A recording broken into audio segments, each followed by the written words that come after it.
राज्याच्या वेगवेगळ्या भागामध्ये पाणीबाणी पाहायला मिळते। पाहूयात त्या संदर्भातल्या टॉप 9 बातम्या।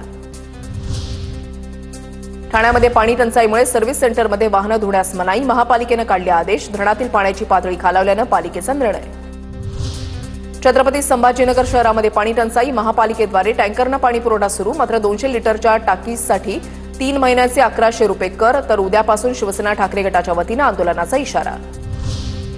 नांदेडच्या पोमनाळा गावामध्ये भीषण पाणी टंचाई, अडावरून पाणी काढण्यासाठी गावकऱ्यांची गर्दी, जीव धोक्यात घालून पाणी मिळवण्याची कसरत, ग्रामस्थ संतप्त।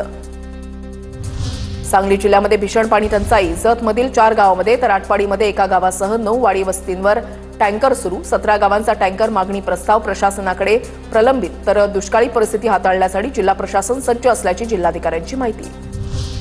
सांगलीच्या चांदोली धरणाच्या पाणीसाठ्यामध्ये 21 दिवसामध्ये 3 टीएमसीनं घट, वाढत्या उन्हामुळे शिराळा तालुक्यामधील 20 पाझर तलाव कोरडे पडले, शेतकऱ्यांमधून चिंता व्यक्त। नाशिक जिल्ह्यामधील पूर्व भागामध्ये पाणी टंचाईला सुरुवात, 22 टँकरद्वारे 24 फेऱ्या सुरू।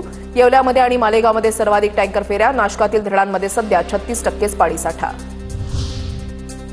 बीडच्या परळी तालुक्यामधील चांदापूर तलावामध्ये 50% पेक्षा कमी पाणीसाठा शिल्लक, उन्हाच्या झळा वाढल्यानं पाणीसाठ्यामध्ये घट।